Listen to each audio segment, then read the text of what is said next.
جی، عید پر سوئیاں کھانے والے ہو جائیں ہوشیار، کیونکہ یہ سوئیاں ہیں جو آپ کی شوگر کو یکدم بڑھا سکتی ہیں اور آپ کے لیے بہت بڑا مسئلہ کھڑا کر سکتی ہیں۔ شوگر والے مریض تو اس سے بالکل اوائڈ کریں، لیکن جن کو شوگر نہیں ہے وہ بھی اس کو بالکل اعتدال کے ساتھ کھائیں، ادروائز آپ شوگر کا شکار ہو سکتے ہیں۔ سوئیاں عید پر کیوں کھائی جاتی ہیں، یہ کب سے شروع ہوا ٹرینڈ، اس کو کیوں بنایا جاتا ہے، اس کے پیچھے ریزن کیا ہے، آج کی اس ویڈیو میں ہم آپ کے ساتھ مکمل ڈیٹیل شیئر کریں گے۔ اس ویڈیو کو اینڈ تک دیکھیے گا۔ جب برے صغیر میں عید الفطر پر سوئیاں کھانا ایک معمول کی روایت بن چکا ہے، اس کی وجہ کیا ہے؟ اس کے پیچھے 3 ریزن ہیں۔ سب سے پہلی بات یہ ہے کہ اسلام اس کی مین ریزن ہے، کیونکہ اسلام میں عید الفطر کو میٹھی عید بھی کہا جاتا ہے اور مختلف احادیث میں میٹھے پکوان کی ترجیح بھی دی گئی ہے اور میٹھے پکوان کی روایات بھی ہیں، تو اس کے لیے لوگ عید پر میٹھے پکوان بناتے ہیں، جس میں برے صغیر میں لوگ شیر خورما یا اس کو سوئیوں کے نام پہ یاد کرتے ہیں اور سوئیاں بناتے رہتے ہیں۔ دوسری وجہ جو یہ ہے سوئیاں بنانے کی، وہ ہمارے برے صغیر کے جو مغل حکمران تھے، مغل حکمران جب بہت خوش ہوا کرتے تھے یا ان کے لیے کوئی خوشی کا موقع ہوتا تھا یا جشن کا سماں ہوتا تھا، تو وہ ایک خاص ڈش بناتے تھے جس کو شیر خورما کہتے تھے۔ اس میں سوئیاں، اس میں کھجوریں، اس میں دودھ اور بادام ملا کے ایک ایسا جاندار سا پکوان تیار کیا جاتا تھا جو ایک رچ ان انرجی ہوتا تھا اور بہت ہی خوش ذائقہ اور صحت مند ہوتا تھا۔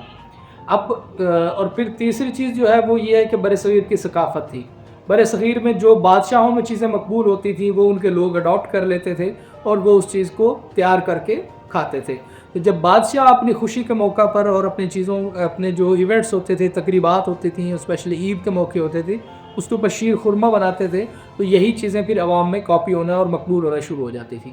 لیکن اس میں ایک ڈفرنس تھا، وہ یہ تھا کہ وہاں لوگ اپنے گھر کے گندم کے آٹے سے خود سوئیاں بناتے تھے اور پھر اس کو دھوپ میں ڈرائی کیا جاتا تھا۔ ابھی بھی آج بھی پاکستان کے ڈفرینٹ دیہاتوں میں اس چیز کا ٹرینڈ ہے، لوگ خود سوئیاں بناتے ہیں اور اپنے قریبی عزیزوں کو کچی سوئیاں بھی گفٹ کی جاتی ہیں کہ وہ اپنی عید جو ہے وہ ان سوئیوں کے ساتھ کریں۔ وہ سوئیاں چونکہ اچھے فائبر والے آٹے کے ساتھ بنائی جاتی ہیں، تو وہ چونکہ رمضان شریف میں روزے رکھنے کے بعد جو ویکنس اور نکات محسوس کر رہے ہوتے ہیں لوگ، اور اس کے بعد جب جشن کا سماں ہوتا ہے تو اس کے اندر ایک ان کو انرجی کی ایسی فوڈ ریکوائرڈ ہوتی ہے کہ ان کے پورے مہینے کی جو ویکنس ہے اس کو کور کر سکیں، تو اس کے لیے وہ جو آٹے کی سوئیاں ہوتی تھیں اس کے اندر دودھ، بادام، کھجوریں اور اس طرح کی چیزیں ڈال کے اس کو پکایا جاتا تھا تاکہ وہ انرجی پوری کی جا سکے۔ اور یہ جو کنسیپٹ ہے کہ ہم نے عید پہ جانے سے پہلے سوئیاں کھانی ہیں، وہ یہی ہوتا ہے کہ ایک مہینہ ہم سحری کے ٹائم پہ کھانا یا ناشتہ کرنے کے عادی ہوتے ہیں، تو اس دن بھی ہمیں صبح صبح کریونگ ہو رہی ہوتی ہے، تو اس کریونگ کو پورا کرنے کے لیے جو ایزی اور ریڈی ٹو ایٹ یا فوری بننے والی آئٹم ہوتی ہے، اس میں سوئیاں بہت اچھا آئٹم ہوتا ہے، تو صبح صبح سوئیاں خواتین تیار کرتی ہیں اور مرد سوئیاں کھا کے چلے جاتے ہیں۔ اب ہم بات کرتے ہیں کہ طبی نقطہ نظر سے سوئیوں کے فوائد یا نقصانات کیا ہیں۔ کیا طبی نقطہ نظر سے سوئیاں کھانا فائدہ مند ہے یا نہیں ہے؟ طبی نقطہ نظر سے جو اس کے 4 ہی فائدے ہیں اور 4 ہی نقصان ہیں۔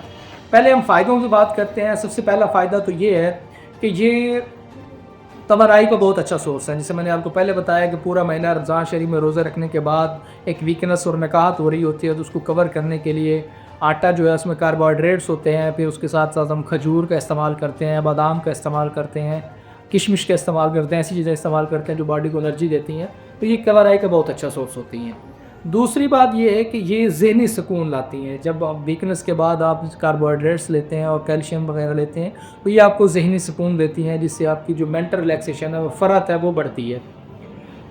تیسری چیز یہ ہے کہ ہاضمے کے لیے بہت مفید ہوتی ہیں، کیونکہ یہ سیمی سالڈ ہوتی ہیں، یہ بالکل نہ لیکوڈ ہوتی ہیں اور نہ سالڈ ہوتی ہیں، اور سیمی سالڈ چیزیں جو ہوتی ہیں وہ معدے کے لیے ڈائجسٹ کرنا بہت ایزی ہوتا ہے۔ اور چونکہ ہم اس میں چوتھا فائدہ اس کا یہ ہے کہ چونکہ ہم اس میں کھجور کا استعمال کر رہے ہوتے ہیں، بادام کا استعمال کر رہے ہوتے ہیں، سویٹس کا استعمال کر رہے ہوتے ہیں، تو اس سے کیلشیم اور وائٹامنس جو ہیں وہ بہت وافر مقدار ملتے ہیں اور اس سے باڈی جو ہے وہ انرجی فیل کرتی ہے۔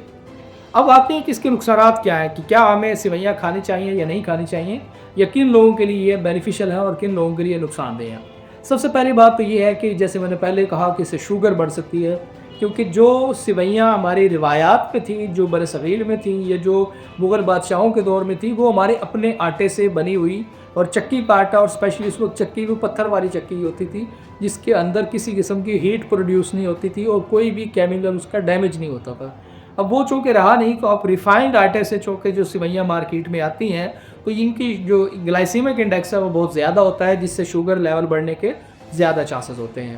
دوسری چیز یہ ہے کہ چونکہ اس میں ہم دودھ کا استعمال کر رہے ہوتے ہیں تو دودھ کے استعمال کی وجہ سے لیکٹوز انٹالرنس والے جو پیشنٹس ہوتے ہیں ان کے لیے بہت نقصان دہ ہوتا ہے اور بہت خطرہ ہوتا ہے۔ تیسری چیز یہ ہے کہ چونکہ یہ میٹھا پکوان ہے تو میٹھا جو ہے وہ اوور آل باڈی کو زیادہ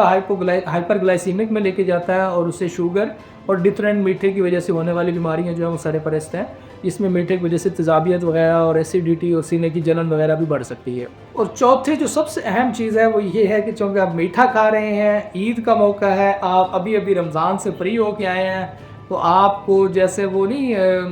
ایک رکاوٹ کے بعد آپ کو ایک آزادی ملی ہوتی کھانے پینے کی، تو آپ میٹھے کو حد سے زیادہ تجاوز کر جاتے ہیں، جس سے ہائی کیلوریز انٹیک ہوتا ہے اور وزن بڑھنے کا خدشہ زیادہ ہوتا ہے۔ تو امید ہے آپ سوئیاں ضرور کھائیں، شیر خورما ضرور کھائیں، لیکن اس کو اعتدال کے ساتھ کھائیں تاکہ آپ کا صحت بھی برقرار رہے، آپ کا وزن بھی برقرار رہے اور آپ کی انرجی بھی برقرار رہے۔ تو امید ہے آپ کو یہ ویڈیو ہماری پسند آئے گی، آئندہ ملیں گے ایسی ہی ویڈیو کے ساتھ۔ اپنا سبسکرائب ضرور کیجیے گا اور اب کوئی بھی کویسچن ہو تو کمنٹ میں ضرور لکھیے گا۔ بہت شکریہ، اللہ حافظ۔